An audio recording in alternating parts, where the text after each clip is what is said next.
I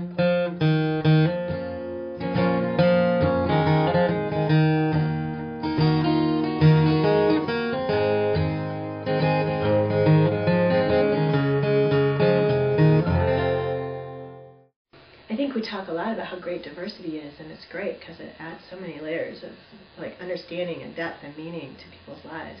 But I think it's hard, or it's harder than just being with a bunch of people you're comfortable with, being in your own little tribe, in your own little town somewhere. First of all, we come from a culture. We wear our culture. We express it in how we talk, the language we use, all kinds of things.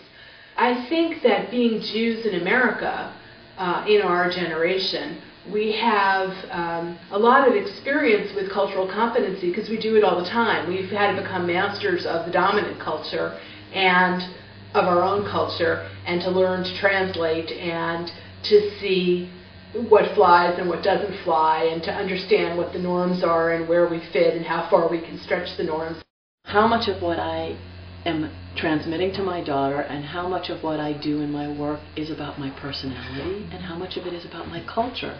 I think because I live in a fairly non-Jewish culture, I just sort of automatically attribute it to my personality, and it's like my cultural self disappears a little bit. Judaism is a religion, an old one, and some of my people believe in it. And I come from people who long ago always believed in it. I shouldn't say always, pretty much. To be a Jew is extremely various. There is a great diversity of people who are Jews in the world, and in the United States, and even in Oregon and in Portland, where I live. For me, the things that I value about being Jewish are really those things about thinking critically and not necessarily believing something just because somebody tells you it's the case. One of the things I love about Judaism is that it is about questioning. It's about not just taking the word of what's written in a book.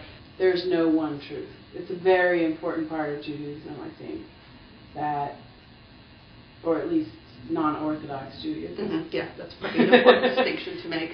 How can you talk about aspects of the people that's typical without being stereotypical of that particular group? Can we talk about that? It's a little bit dangerous. Yes.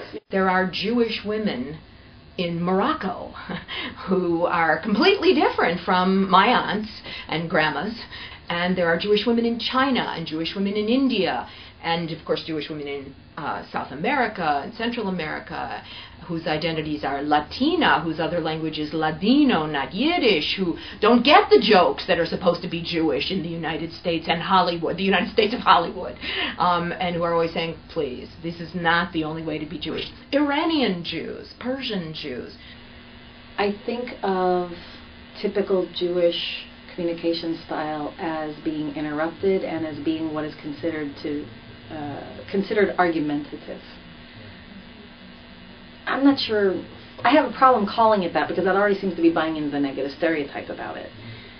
It all depends on your comfort level with what seems to be an argument. Yes, around this table there may be a distinctive quality, but I would say that there are people who interrupt and there are people who don't interrupt. But I mean, Beth and I were in a room during a pretty poignant moment when there was an interrupting episode at work, and the explanation that Beth gave about interrupting was such a sort of a perfect description of why it is as a Jewish woman that you interrupt, which is you interrupt because you are showing whoever you're interrupting that you understand what they're thinking. You're clarifying what they're saying. Well, I understand what you're thinking, but let me help you. Well, sometimes it's a clarification, but sometimes it's an act of I understand your mind.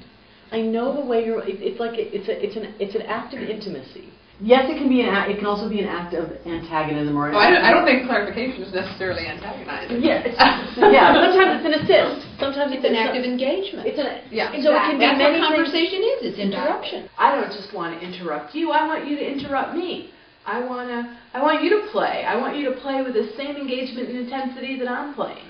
I think that you cannot have a good conversation without arguing. And there's nothing that my brain likes more than to just reshuffle the deck and just be like, okay, phew, let's try it another way. Jewish legal tradition is founded on principled arguing. It's called sacred arguing. It's called machloket. Jacob's name first was Jacob, and then after the story of Jacob wrestling with the angel, Jacob's given the name of Israel. And I believe that Israel means, the people who struggle with God. That there isn't an insistence in Judaism as in other religions, or maybe I don't know, so I shouldn't say, but we don't need to necessarily believe in God, but we certainly have to struggle, engage with, dialogue with, disagree with God. This is not the traditional look of a page of Talmud. This is an edition that was created in modern times. There are all these commentaries on the sides of the page. This is all the conversation. This is all the arguing. This is centuries and centuries of Jewish arguing. Sometimes you have principles that simply clash. They're both valid principles, and they don't necessarily come together in a way that will accommodate both of them. Not everything can be homogenized. Not everything can be brought into a conformity at any given time in any given organization or community. In a system which fosters so much creative thinking and so much diversity of expression, there is a tradition of arguing which is not considered negative. So the process of the arguing, which is sort of a meandering kind of thing where you go through tangents and you have side discussions and you tell stories about this or that aspect of it, what you end up with is a process that sheds much more light on the situation because of the meandering around. You've tested it through a variety of what-ifs than if you've gone straight to your end point. You'll start saying something, and I'll know where you're going with it, and I'll break in and I'll say, but wait a minute, you didn't think about blah, blah, blah, and you'll say, you'll know where I'm going, and you'll cut me off, and you'll say, I thought about, and gradually we'll sort of circle up until we get to something where we both say, that's it, that is what's going on, or that is how we solve it.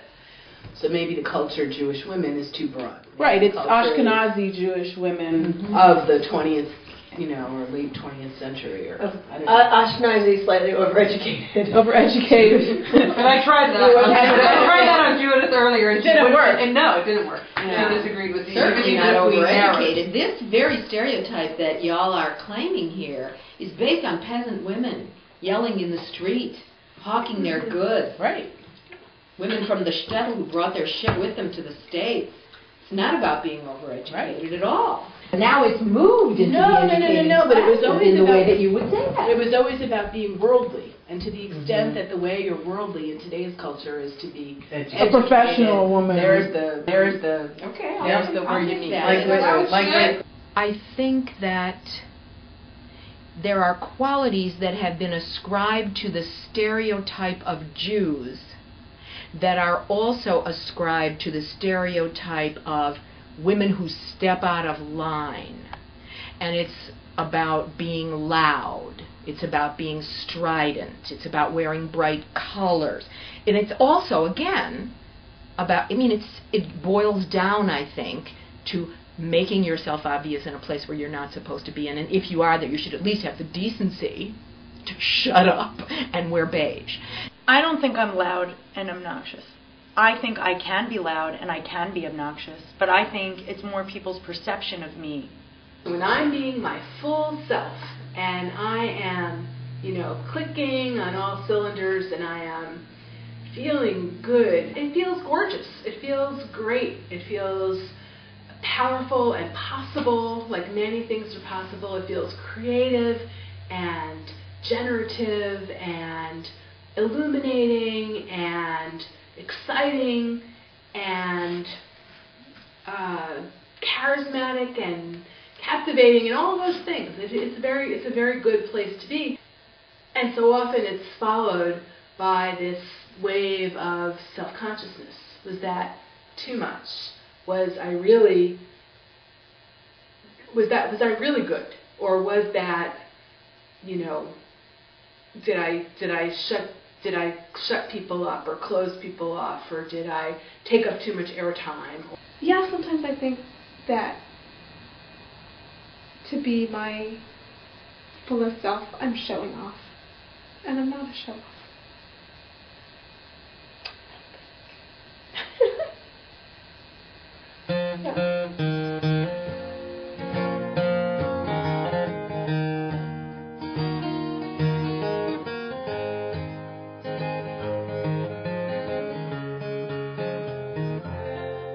I think that's part of the human condition, which is we're all pretty much locked into our skin, and we look for ways to get out of it and ways to connect to other people. And I think part of being a person, one of the hardest things about being a person is that I think in many ways people do feel isolated internally inside themselves. And we're all looking for ways to, and I think, bump up closer to people, but it's hard. And it would be great if we could do it better.